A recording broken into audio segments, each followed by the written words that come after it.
Good morning everyone. Myself Suchitra from Chemistry Department, SPC GCA Ajmer. In continuation with metal ligand bonding in transition metal complexes, today we will study about crystal field stabilization energy of tetrahedral complexes and square planar complexes. First, we discussed about tetrahedral complexes. Tetrahedral complexes में crystal field stabilization energy को calculate करने के लिए हमारे पास यहाँ पे formula है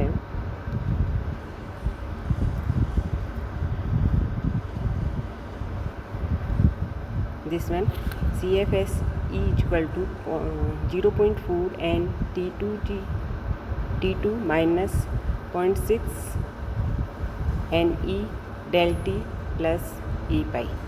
यहाँ पर N T2 और NE जो नंबर ऑफ इलेक्ट्रॉन्स हैं इन T2 orbitals and E orbitals. यहाँ पर हमें ये आपको ध्यान रखना है कि जो G सबस्क्रिप्ट हमने लगाया है ये आपको नहीं यूज करना है, क्योंकि टेट्राहेड्रल ज्योमेट्री में G सेंटर ऑफ ज्योमेट्री नहीं होती है, इसलिए वहाँ पर G सब्सक्रिप्शन के रूप में नहीं यूज होता है। यदि हम स्प्लिटिंग ऑफ टेट्राहेड्रल कॉम्प्लेक्सेस देखते हैं, in this diagram we can see comparatively splitting of d orbitals in octahedral complexes and tetrahedral complexes. Octahedral complexes में हम क्रिस्टल फील्ड स्टेबलाइजेशन एनर्जी की स्टडी प्रीवियस क्लास में कर चुके हैं।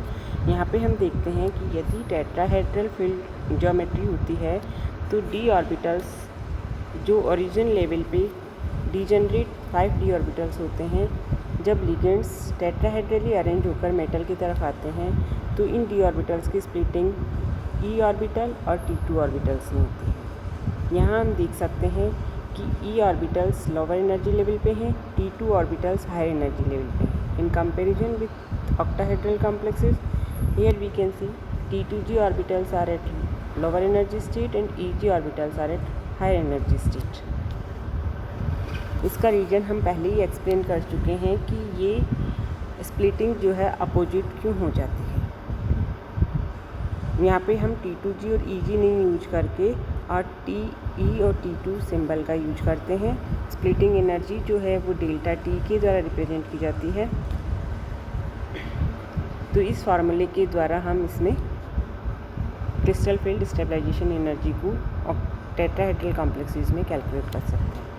हमें एक बात को ध्यान में रखना है, क्योंकि टेट्राहेड्रल ज्योमेट्री जब होती है तो उसकी crystal field splitting energy is almost 4/9 of crystal field splitting energy in octahedral complexes. That means we can say the crystal field splitting energy in tetrahedral complexes is very much less than octahedral complexes, and therefore tetrahedral complexes are usually high spin। क्यों? क्योंकि splitting energy कम होने से electron यहाँ पर pairing न करके आसानी से हायर एनर्जी ऑर्बिटल्स में मूव कर जाते हैं। तो आप जब D3 कॉन्फ़िगरेशन होता है तो स्प्लिटिंग के परिणाम स्वरूप इसका कॉन्फ़िगरेशन E2 T1 होगा, बजाय कि E3 T0 होगी। तो हम देख सकते हैं अगर अलग अलग कॉन्फ़िगरेशन यदि हम लेते हैं टेट्राहेड्रल कॉम्प्लेक्सेस के लिए, तो उसके लिए कॉन्फ़िगरेशन यहाँ पे लिखा हुआ है और लास्ट कॉलम में हम इसकी क्रिस्टल फील्ड स्टेबलाइजेशन एनर्जी को देख सकते हैं। यदि D1 कॉन्फ़िगरेशन होता है तो उसका स्प्लिटिंग के बाद कॉन्फ़िगरेशन E1 T2 0 होगा, और स्प्लिटिंग एनर्जी यदि हम फॉर्मूले में E1 की जगह पे हम प्रीवियस स्लाइड में फॉर्मूला देखते हैं 0.4 N T2 minus 0.6 NE del T plus A pi. E orbitals के साथ में माइनस साइन का यूज होता है, क्योंकि ये लोअर एनर्जी स्टेट पे आते हैं। ये हम पहले ही बता चुके हैं कि अगर इलेक्ट्रॉन लोअर एनर्जी स्टेट में जाएगा तो एनर्जी रिलीज करेगा, उसको हम माइनस साइन से लिखेंगे। अगर इलेक्ट्रॉन हायर एनर्जी ऑर्बिटल में जाएगा तो वहाँ पे एनर्जी गेन करेगा और उसको हम पॉजिटिव साइन के द्वारा रिप्रेजेंट करते हैं। तो यदि E में इलेक्ट्रॉन जाते हैं तो वो एनर्जी रिलीज करते हैं और मल्टीप्लाइड बाई -0.6। तो ई में एक इलेक्ट्रॉन है तो इसकी एनर्जी -0.6 डेल्टी हो जाती है। यदि D2 कॉन्फ़िगरेशन है तो स्प्लिटिंग के बाद कॉन्फ़िगरेशन होगा E2 T20 और उसकी क्रिस्टल फील्ड स्टेबलाइजेशन एनर्जी होगी -1.2 डेल्टी। यदि D3 कॉन्फ़िगरेशन होता है तो हमने बताया कि यहाँ पे डेल्टी की वैल्यू कम होने से इलेक्ट्रॉन हाई एनर्जी स्टेट पे जाएगा, ई में पेयरिंग नहीं होगी तो कॉन्फ़िगरेशन होगा E2 T21।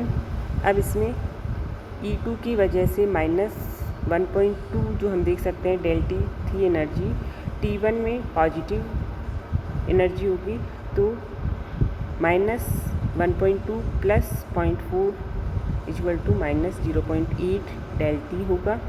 इसी तरह से D4 कॉन्फ़िगरेशन में स्प्लिटिंग के बाद में कॉन्फ़िगरेशन E2 T22 होगा और स्प्लिटिंग एनर्जी -0.4 डेल्टी होगी।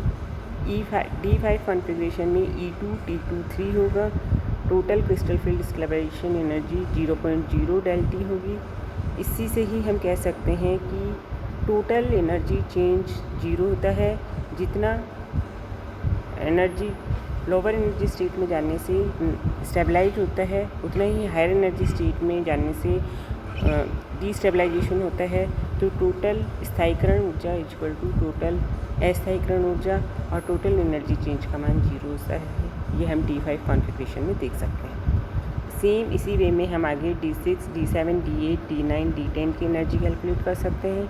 ये यहाँ पर इसमें स्प्लिटिंग के बाद के कॉन्फ़िगरेशन है और फार्मूले में इनकी वैल्यूज़ रख के हम इस तरह से crystal field stabilization energy calculate कर सकते हैं। हम देखते हैं कि D5 के बाद में यहाँ पर पेयरिंग स्टार्ट हो गई है। D6 कॉन्फ़िगरेशन में एक ई ऑर्बिटल में पेयरिंग है तो एक पेयर्ड इलेक्ट्रॉन एक इलेक्ट्रॉन पेयर होने की वजह से यहाँ पे प्लस पाई एनर्जी हो जाती है। जैसे जैसे नंबर ऑफ़ पेयर्ड इलेक्ट्रॉन्स बढ़ते जाते हैं +2 पाई, +3 पाई, +4 पाई और D10 में all electrons are paired 5 electron pair हैं तो +5 पाई एनर्जी होगी। इस तरह से टेट्राहेड्रल कॉम्प्लेक्सेस में हम क्रिस्टल फील्ड स्टेबलाइजेशन एनर्जी को कैलकुलेट कर सकते हैं। नेक्स्ट आता है crystal field stabilization energy in square planar complexes. Square planar complexes में क्रिस्टल फील्ड स्प्लिटिंग को हम पढ़ चुके हैं और बेसिकली हम जानते हैं कि जो स्क्वायर प्लानर कॉम्प्लेक्सेस हैं वो D8 कॉन्फ़िगरेशन में बनते हैं, जिसमें हम एग्जांपल ले सकते हैं nickel second, palladium second, platinum second, rhodium first, iridium first, copper first, silver third and gold third and copper are the D8 configurations जिसमें स्क्वायर प्लानर कॉम्प्लेक्सेस पाए जाते हैं। Copper second and silver second both D ions are occasionally found in square. ये D9 configuration होता है इन दोनों में, तो इनमें कभी कभी स्क्वायर प्लानर कॉम्प्लेक्सेस बन सकते हैं। स्क्वायर प्लानर कॉम्प्लेक्सेस में हमने क्या देखा था, removal of pair of ligands from Z axis. हम पहले ही पढ़ चुके हैं कि square planar complexes distributed octahedral complexes हैं। इसमें ऑक्टाहेड्रल कॉम्प्लेक्स के में हम Z ऑर्बिटल के लिगेंड्स को हटा देते हैं तो बनने वाली ज्योमेट्री स्क्वायर प्लानर ज्योमेट्री होगी। तो Z एक्सिस पर लिगेंड के हटने से उसकी एनर्जी डिस्ट्रीब्यूशन में क्या चेंज आता है वो हम इस डायग्राम में देख सकते हैं। यहाँ पर हम देख सकते हैं कि ये ऑक्टाहेड्रल ज्योमेट्री की स्प्लिटिंग है। ऑक्टाहेड्रल में lower energy level T2G, higher energy level EG। Lower की एनर्जी को हम करते हैं reduce -0.4 del O and higher energy level पे जाने पर उसकी एनर्जी इंक्रीज होती है +0.6 डेल O से। ये हम ऑक्टाहेड्रल कॉम्प्लेक्सेस में पढ़ा हमने।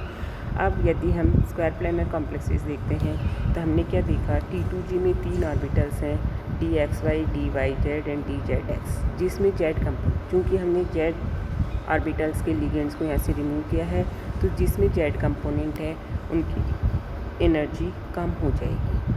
क्यों? क्योंकि इसमें Z ऑर्बिटल पे लिगेंड नहीं आने से रिपल्सन कम होगा। रिपल्सन कम होने से एनर्जी कम हो जाएगी। तो DXZ, DYZ ग्लोबेस्ट एनर्जी लेवल हो जाएंगे और DXY इंक्रीज हो जाएगा और इसकी एनर्जी इतनी इंक्रीज होगी कि जो EG ऑर्बिटल्स की अगेन स्प्लिटिंग होती है DZ square and DX square y square में, तो DZ स्क्वायर पे कोई लिगेंड नहीं होने की वजह से मिनिमम रिपल्सन है और इसकी एनर्जी कम होकर के DXY से भी कम हो जाएगी और DX square y square orbitals की एनर्जी हाईएस्ट होगी। तो ये 3 यहाँ पे लेवल्स डिफरेंट हैं। इसको हम डेल्टा 1 के द्वारा रिप्रेजेंट करते हैं, इसको डेल्टा 2 के द्वारा और इसको डेल 3 के द्वारा। अब जो एनर्जी है डिफरेंट लेवल्स पे, यदि d x z y z में इलेक्ट्रॉन आता है तो उसकी एनर्जी होगी -0.51 del o, d z square में आता है तो -0.43 del o, d x y में इलेक्ट्रॉन जाता है तो -0.23 डेल ओ होते हैं। और हम देखते हैं कि d x square y square की एनर्जी इतनी ज़्यादा है 1.23 इज टू मच हाई कि इलेक्ट्रॉन्स यहाँ पर आसानी से नहीं जा पाते हैं और इलेक्ट्रॉन डी एक्स वाई में ही हमेशा पेयर्ड रहते हैं।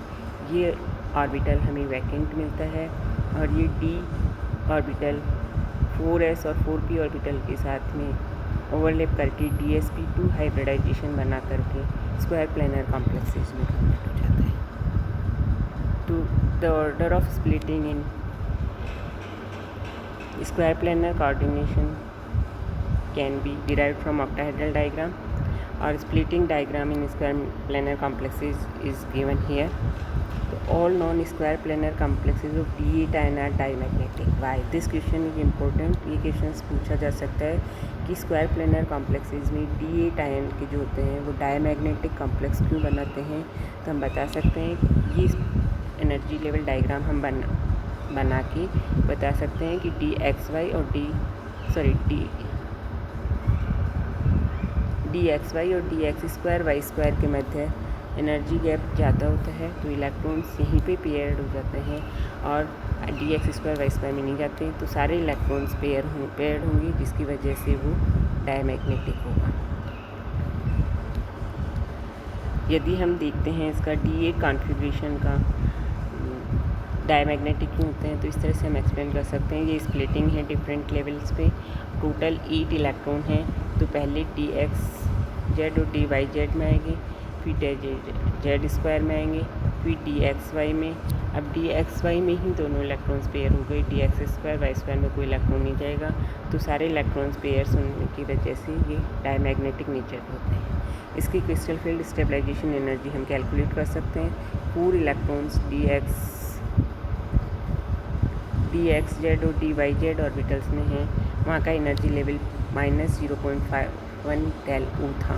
तो 4 into -0.51 del o plus 2 electrons d z square orbital में हैं, एनर्जी लेवल 0.43 डेल ओ था। तो इसको हम लिख सकते हैं +2 इंटू -0.43 डेल ओ। इसी तरह से 2 electrons d x y orbital में हैं, जहाँ का एनर्जी लेवल प्लस में 0.23 डेल ओ था। तो इसको हम लिख सकते हैं +2 into 0.23 del o and plus p that is pairing energy. क्योंकि यहाँ पर 4 पेयर्ड इलेक्ट्रॉन्स हैं तो हम इसको 4 पाई के द्वारा रिप्रेजेंट कर सकते हैं। टोटल इसकी क्रिस्टल फील्ड स्टेबलाइजेशन एनर्जी हो गई -2.44 del o plus p. The pairing energy correction is included because a free D8 ion had 2 unpaired electron। यहाँ पे हमें पेयरिंग एनर्जी इंक्लूड करनी ही होगी, क्योंकि यदि हम फ्री D8 आयन देखते हैं तो उसमें 2 अनपेयर्ड इलेक्ट्रॉन होंगे, लेकिन जब वो स्क्वायर प्लेनर कॉम्प्लेक्स में बदल जाता है तो उसमें कोई अनपेयर्ड इलेक्ट्रॉन नहीं होंगे, सारे इलेक्ट्रॉन्स पेयर्ड हो जाते हैं। तो इस तरह से हम स्क्वायर प्लेनर कॉम्प्लेक्सेस की भी क्रिस्टल फील्ड स्टेबलाइजेशन एनर्जी को कैलकुलेट कर सकते हैं।